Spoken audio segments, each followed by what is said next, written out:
হরে কৃষ্ণ কৃষ্ণ কৃষ্ণ হরে হরে, হরে রাম রাম রাম হরে হরে। শ্রীমদ্ ভগবদ গীতা অষ্টম অধ্যায় অক্ষর ব্রহ্মযোগ। শ্লোক ৩। অক্ষর ব্রহ্ম পরমং স্বভাব ধ্যান্ত মুচ্চাতে ভূত ভবদ্দব কর বিসর্গ কর্ম সংযিত। অনুবাদ: পরমেশ্বর ভগবান বললেন, নিত্য বিনাশরহিত চিন্ময় জীবকে বলা হয় ব্রহ্ম এবং আর নিত্য স্বভাবকে বলা হয় অধ্যাত্ম। জীবের জড়দেহের উৎপত্তিকর সংসারী কর্ম।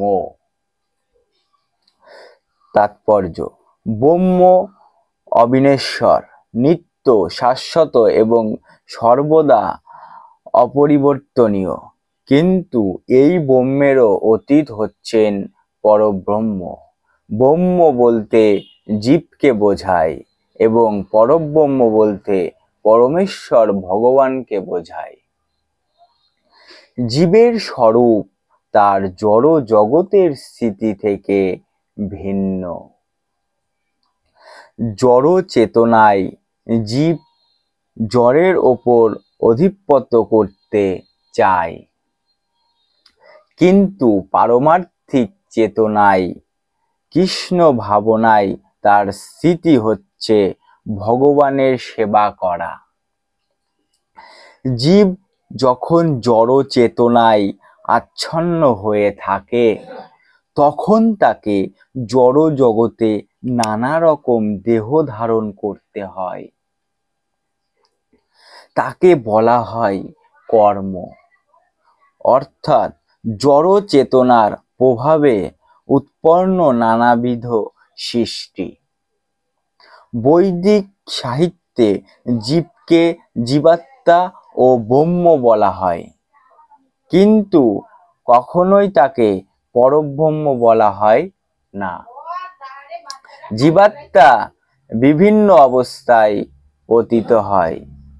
কখনো অন্ধকারাচ্ছন্ন জড় প্রকৃতিতে পতিত হয়ে সে জীবকে জড় পদার্থ বলে মনে করে, আবার কখনো সে নিজেকে উৎকৃষ্ট পরা প্রকৃতির অন্তর্গত বলে মনে করে।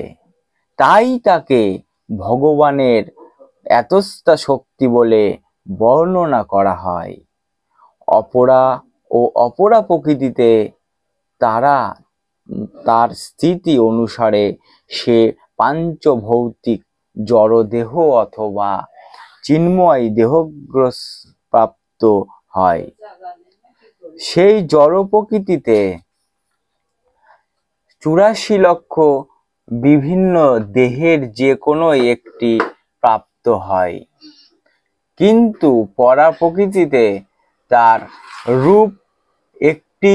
জড় প্রকৃতিতে সে তার কর্ম অনুসারে মানুষ, দেবতা, পশু, পাখি আদি বিভিন্ন দেহপ্রাপ্ত হয়। স্বর্গলোকে নানা রকম সুখ স্বাচ্ছন্দ্য ভোগ করার জন্য সে কখনো কখনো যাগযজ্ঞের অনুষ্ঠান করে, কিন্তু তার সেই পুণ্য কর্মফলগুলি যখন শেষ হয়ে যায়, তখন সে এই পৃথিবীতে পতিত হয়ে আবার মনুষ্য দেহ ধারণ করে। এই প্রকৃতিকে বলা হয় কর্ম। ছান্দোগ্য উপনিষদে বৈদিক যাগযজ্ঞের পদ্ধতি বর্ণনা করা হয়েছে। যজ্ঞবেদীতে ৫ রকমের অগ্নিকুণ্ডে ৫ রকমের অর্ঘ্য প্রদান করা হয়। পঞ্চবিধ অগ্নিকুণ্ডকে বিভিন্ন স্বর্গলোক, মেঘ, পৃথিবী, নর ও নারীগণে ধারণা করা হয় এবং পঞ্চবিধ যাজ্ঞিক অর্ঘ্যগুলি হচ্ছে বিশ্বাস, চন্দ্রলোকের ভোক্তা বৃষ্টি, শস্য ও বীজ, বিভিন্ন যজ্ঞ অনুষ্ঠান করার মাধ্যমে ক্রমে ক্রমে জীবাত্মা বিভিন্ন স্বর্গলোকে গমন করতে পারে। তারপর সেই যজ্ঞের ফলে অর্জিত পুণ্য কর্মফল যখন শেষ হয়ে যায়, তখন সে বৃষ্টির মাধ্যমে এই পৃথিবীতে পতিত হয়। তারপর সেই শস্য কণায় পরিণত হয়। মানুষ সেই শস্য আহার করে এবং তা বীজে পরিণত হয়। তারপর সেই বীর্য নারীকে গর্ভবতী করে। এভাবেই জীবাত্মা আবার মনুষ্য দেহ প্রাপ্ত হয়ে যাগযজ্ঞের অনুষ্ঠান পূর্বক একই ক্রিয়ার পুনরাবৃত্ত করে। এভাবেই জীব প্রতিনিয়ত এই জড় জগতে গমনাগমন করতে থাকে। কৃষ্ণ ভাবনাময় ভগভক্ত অবশ্যই এই ধরনের যাগ অনুষ্ঠান পরিহার করেন। তিনি সরাসরিভাবে কৃষ্ণ ভাবনাময় ভগভক্তির পন্থা অবলম্বন করেন এবং ভগবানের কাছে ফিরে যাওয়ার প্রস্তুতি নেন।